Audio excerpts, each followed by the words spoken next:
Labdien! Mans vārds ir Līga Zaķa, un es 2 gadus Jelgavas tehnikumā mācīju matemātiku. Un šodien mans stāsts nosaukums ir iztikas minimums. Un es vēlos sākumā pastāstīt par to, iztikas minimums ir kaut kāds tāds lietu kopums, kas vajadzīgs, lai, teiksim, novadītu stundu. Un kas tad ir skolotāja iztikas minimums? Tur droši vien ietilpst iekšā krītiņi, kaut kāds krāsains pildspalvs, lai var izlabot kontrolu darbus. Tur noteikti ir labojamās burtnīcas un refleksijas lapiņas un grāmatas un noteikti arī vesels metožu klāsts, kā vispār to visu iemācīt skolēniem. Un tāpatās kā daudzām lietām, tāpatās kā daudzām programmām, mums telefonām, aplikācijām ir vajadzīgi dažādi atjauninājumi. Un tad mēs esam nākotnes skolotāja priekšā, kur viņa groziņam tiek veikts atjauninājums, un šajā groziņā nākotnes skolotājiem ietilps arī tehnoloģijas. Un, kā jau rīta pusē manas skolas kolēģīte Līva stāstīja, mūsu skola šogad iegādājās daudz dažādas tehnoloģijas, planšetes, balsošanas pults, portatīvo datoru klasi un arī interaktīvās tāfeles, un īstenībā lielākā daļa skolotāju nemaz nezināja, kā ar šīm lietām strādāt. Tad, viss sākās ar to, ka es biju liels konsultants visā stāvā par to, kā interaktīvajā tāfelē izdarīt tādas vai citādas lietas. Un domājot par to, kā tālāk skolotājus iedrošināt ieviest tehnoloģijas savās stundās, es sagaidīju brīdi, kad mēs sākām organizēt dabaszinību nedēļu. Šī nedēļa jau norit katru gadu, tradicionāls skolas pasākums, un es piedāvāju metodiskajā komisijā dažādus risinājumus, kā mēs varētu šo nedēļu šogad uztaisīt vieglāku mums, varbūt interesantāku skolēniem, un kopumā mums būtu varbūt drusciņi jāiegulda laiks, bet mēs toties gūtu daudz labākus rezultātus. Un tā kā mums dabaszinību nedēļā tur jājautā visādi jautājumi skolēniem un viņiem ir jāparāda savas zināšanas par dabaszinībām, tad mēs izveidojam šos te jautājumus balsošanas pultīs, un skolēni ne tikai pildīja tur šos uzdevumus, bet viņi beigās arī reflektēja par to, kā viņiem patika vispār dabaszinību nedēļa, un mēs diezgan ērti to visu apkopojam, kā arī tas noderēs noteikti nākamgad atkal organizējot dabaszinību nedēļu. Es novadīju skolotājiem arī 2 nodarbības par dažādām metodēm, un laikam vislielākais prieks par to, ka skolētāji kā visnoderīgāko no manām idejām, ko es viņiem iedevu, bija tieši par tehnoloģiju lietošanu. Un kāpēc? Es viņiem stāstīju nevis par to, cik forši ir skolēnam lietot tehnoloģijas, bet par to, ka kā var maksimāli maz ieguldot, dabūt atpakaļ daudz, kā tas var tiešām būt ar maz spēkiem, mēs varam panākt lielāku rezultātu. Un mēs ar otru matemātikas skolotāju sadarbojāmies cieši un izveidojām dažādu uzdevumu kopumu, gan pultīs, gan planšetēs, kur ir derīgi vidusskolas matemātikas tēmām, kuras mēs abas divas arī lietojam savās stundās. Bet šodien man tomēr vairāk gribas pastāstīt par skolēniem un kas tad ietilpst skolēnu iztikas grozā. Manas skolas skolēnu iztikas grozas laikam drusciņi atšķirs no citiem. Viņiem tas minimālais, ko viņi sagaida no sēdēšanas manās matemātikas stundās, ir viņi vēlas būt sekmīgi. Bet viņi nevēlas neko darīt. Un tajā brīdī, kad viņi neko nedara, es viņiem prasu, kāpēc jūs šeit sēžat, tāpēc, lai man nebūtu ennītis, jo citādi man izsviedīs no skolas. Un tā viņi sēž un mēģina lūgties tās sekmīgās atzīmes, un kas tad tam visam rezultāts, par ko jūs gribat tālāk dzīvē? Es gribu pabeigt šito skolu un būt automehāniķis. Un es saku, bet kā tad rezultāts eksāmenā un tālāk jūs tur iestāsieties augstskolā? Kāda augstskola? Mums vajag tikai 5%. Diezgan tāds pieticīgs iztikas groziņš. Un kāda tad bija tā situācija? Veicot skolēnu diagnostisko darbu analīzi, man skolēnu vidējā atzīme matemātikā bija 2 balvas. Pēc pirmā kontrola darba 80% no skolēniem bija nesekmīgi, un tur jūs redzat, kā es esmu iemācījusies lietot conditional formatting, mans sagotājs ir gandrīz sarkans. Tas nozīmē, ka lielākā daļa no skolēniem ir ieguvuši neieskaitīts. Skolēni sēž lielām acīm, mēs neko nesaprotam, nekad neesam sapratuši, un mēs nevaram, negribam un nemaz necenšamies. Un kāpēc?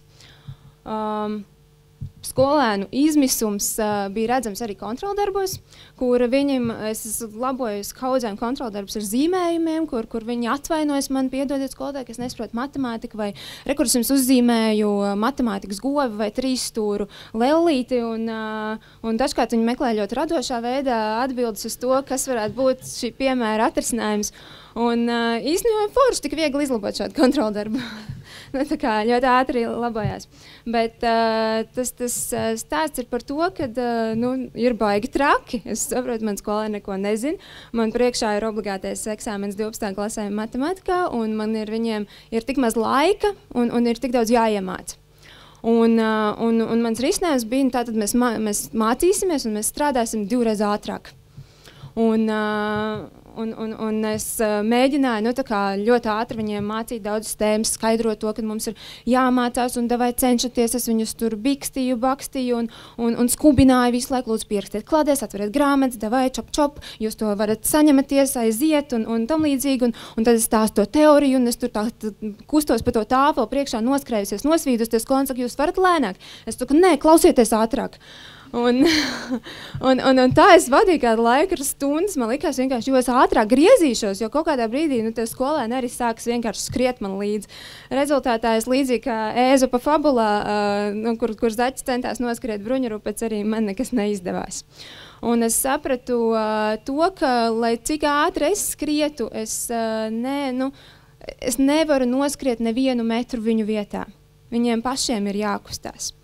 Un man bija grūti saprast, kā tas var būt, kad viņi negrib neko mācīties, vai ka viņi tās zināšanas ir tik zemes. Un es sapratu, runājot ar skolēniem, ka viņi visu pamatskolu ir to darījuši, kā katru stundu jauna tēma, un viņiem ir pietrūcis laika no tās lielās skriešanas. Un viņi nav paspējuši saprast līdz galam, kāpēc tur tas piemērs ir tāds vai šitāds. Un kā šodien no rīta izglītības ministrs stāstīja par to Gausa sadalījumu un skolēniem, kas ir tajā labajā galā, tad ir tā vidējā masa, un tad pie manas tehnikumā atnāca tas otrs gals, kuriem ir pietrūcis tā paskaidrojuma, pietrūcis vairāk laika sagramot to, ko viņiem vajadzētu iemācīties.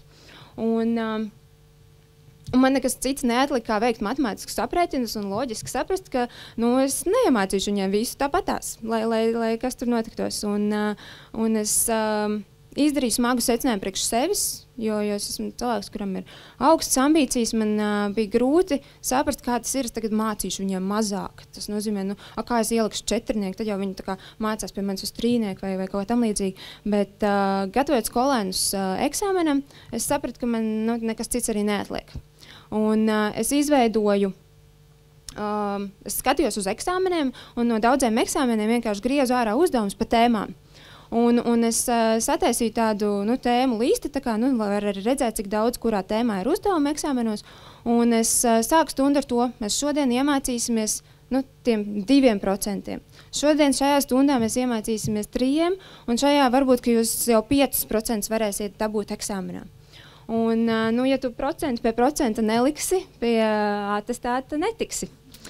Un īstenībā mēs sākām ar to mazumiņu, bet ar katru stundu ar tādu mazumiņu, ko viņi var pacelt, ko viņi var iemācīties.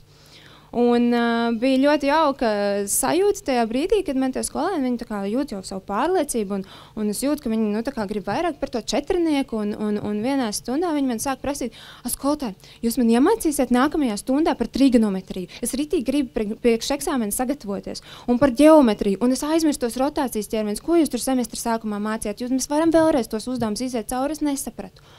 Un man skolēni sāka veidot saturu manām stundām. Es prasīju, ko vēlaties mācīties, un bija daudz dažādas idejas, un mēs to arī mācījāmies. Un tā mēs lipinājām tos puzles gabaliņus, lai viņi būtu gatavi eksāmenam. Un tāpat tās bija arī citās klasēs, kuras varbūt negatavoja eksāmenam, bet viņiem, lai mēs sāktu katru jaunu tēmu, mēs atkārtojam pamatskolu, jo nekas cits neatliek. Es nevaru būvēt zināšanas uz kaut kā nekā, ka gaisā viņas turās. Un mācot viņiem pamatskolas tēmas un mācot viņiem tā kārtīgi, pamatīgi to, kas viņiem ir jāiemācās, es nokļuvu pie šiem 4 bērniem. Šie skolēni pagājušajā gadā pie manis bija pilnīgi nesekmīgi visos kontroldarbos. Ar dažiem no viņiem mēs labojām atzīmes līdz jūnija pēdējai dienai. Un šogad 11. klasē viņi ir saņēmušies, un te viņi stāv pie tāfeles, rāda citiem priekšā, kā risināt matemātikas uzdevumus. Viņi paši bija nereāli lepni par to un pārsteigti reizē, bet es teicu, nu re, jūs varat. Tā kā es esmu matemātikas skolotāja, es gribēju ielikt kaut ko par skaitļiem. Es esmu diezgan daudz strādājusi. 250 skolēnus esmu mācījusi. Es esmu novadījusi 2100 kontaktstundas un 200 konsultācijas. Es esmu izlabojis kilogramiem kontroldarbu, bet viss tas nav to vērts. Pat ja es esmu mācījusi viņiem matemātikas iztikas minimumu, mani skolēni ir ieguvuši kaut ko daudz vairāk. Viņi ir ieguvuši pārliecību par to, ka viņi beidzot kaut ko saprot matemātikā. Paldies!